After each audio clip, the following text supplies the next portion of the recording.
سب سے پہلے آپ کو بتائیں کہ امریکہ اور ایران کے درمیان بڑھتی کشیدگی کے باعث عالمی مارکیٹ میں خام تیل کی قیمتوں میں اضافے کے اثرات پاکستان تک پہنچ گئے۔ حکومت نے خام تیل کی قیمتوں میں اضافے کا بوجھ عوام کو منتقل کرنے کا فیصلہ کر لیا۔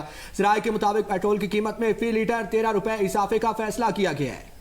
ڈیزل بھی 14 روپے فی لیٹر مہنگا کیے جانے کا امکان ہے۔ پیٹرولیم مصنوعات کی نئی قیمتوں کا اطلاق آج رات 12 بجے سے ہوگا۔ اسی حوالے سے مزید تفصیلات جانتے ہیں نمائندہ اسلام آباد شہزاد پراچا سے۔ شہزاد پراچا بتائیے گا، پیٹرولیم مصنوعات کی قیمتوں میں اضافے کا فیصلہ کیا جا رہا ہے؟ جی، حکومت کی جانب سے پیٹرولیم مصنوعات کی قیمتوں میں اضافے کا فیصلہ کر لیا گیا ہے۔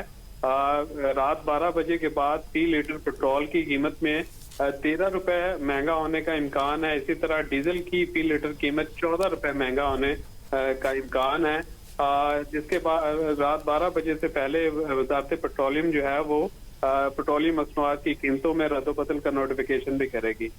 صحیح ہے شہزاد پراچا، ساتھ رہیے گا۔ عمر دراز گوندل اینکر پرسن ہمارے ساتھ موجود ہے۔ عمر دراز، ہم دیکھتے ہیں کہ جب پیٹرول کی قیمتیں نیچے آتی ہیں عالمی مارکیٹ میں عوام تک فائدہ نہیں پہنچایا جاتا، لیکن جب تھوڑی سی بھی اوپر جاتی ہیں تو پاکستان میں ان کی قیمتوں کو بڑھانے کا فیصلہ کر لیا جاتا ہے، اور آج بھی ایک ایسے ہی فیصلہ کیا گیا ہے، کیا کہیں گے؟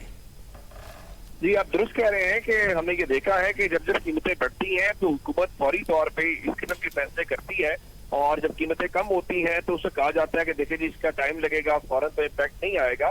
لیکن پاکستان کے اندر لوگ آلریڈی یہ ڈیمانڈ کر رہے تھے جو قیمت پہلے ہے اس کو بھی کم کیا جائے، کیونکہ اس کی جب عالمی منڈی سے کمپیریزن کیا جاتا ہے، اور یہاں پہ کیونکہ گورنمنٹ نے لیوی کی قیمت میں بہت زیادہ ٹیکسیشن کی ہوئی ہے، لیکن اگر آپ اب دوبارہ سے اس قیمتوں کو بڑھانے کی طرف جا رہے ہیں جو آپ ابھی خبر بتا رہے ہیں، تو یہ تو پھر ظاہر ہے لوگوں کی زندگی کو مزید مشکل بنانے والی بات ہے۔ آپ دیکھیے آلریڈی پاکستان کے اندر کاسٹ آف لیونگ ہے وہ بہت زیادہ ہے، جس پہ لوگوں کو ان کے بجلی کے بل بہت زیادہ ہیں، گیس کے بل بہت زیادہ ہیں۔ تو جب آپ پیٹرول یا ڈیزل کی قیمت بڑھاتے ہیں تو اس کا اوور آل امپیکٹ آتا ہے، آپ کی ٹرانسپورٹیشن کے کرائے بڑھ جاتے ہیں، لوگوں کی کاسٹ بڑھ جاتی ہے، بزنس کی کاسٹ بڑھ جاتی ہے، اور ہر چیز کی قیمت پھر بڑھ جاتی ہے مارکیٹ کے اندر، کیونکہ پاکستان کوئی آئیڈیل تو یہاں نہیں ہے جس میں آپ یہ کہیں کہ انفورسمنٹ بہت تگڑی ہے اور گورنمنٹ کا بڑا کنٹرول ہوتا ہے۔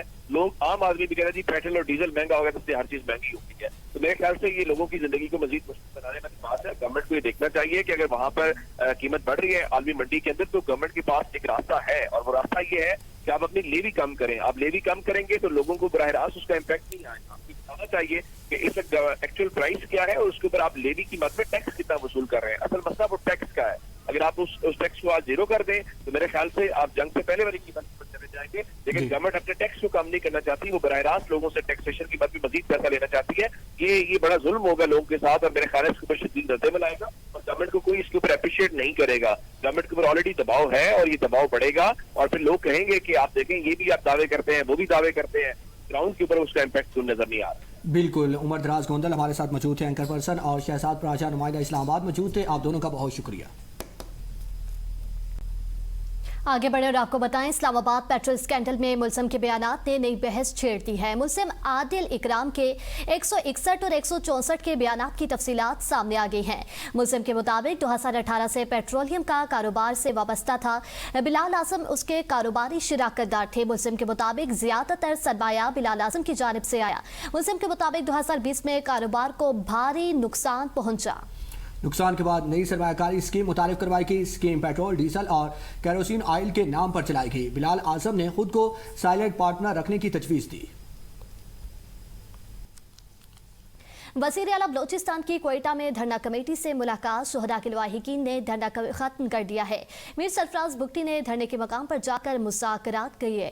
وزیر اعلیٰ بلوچستان سرفراز بگٹی کی ہدایت پر زیارت میں شہید ہونے والے پولیس اہلکاروں کے لواحقین کے لیے فی گز 1 کروڑ 11 لاکھ روپے معاوضے کے ریلیز آرڈر جاری کر دیے گئے ہیں۔ Welcome back. آگے بڑھیں گے اور آپ کو بتائیں گے وفاقی آئینی عدالت نے نسلہ ٹاور مسماری زمینوں کی کنورژن پر عائد پابندی پر مبنی سپریم کورٹ کا حکم واپس لے لیا۔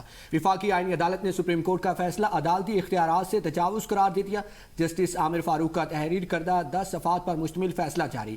فیصلے میں کہا گیا ہے کہ بلڈنگ قوانین صوبائی حکومت کے دائرہ اختیار میں آتے ہیں۔ سندھ حکومت اور ایس پی سی اے افسران قانون پر عمل درآمد کے پابند ہیں۔ سپریم کورٹ کے سامنے لیاری کی غیر قانونی تعمیر شدہ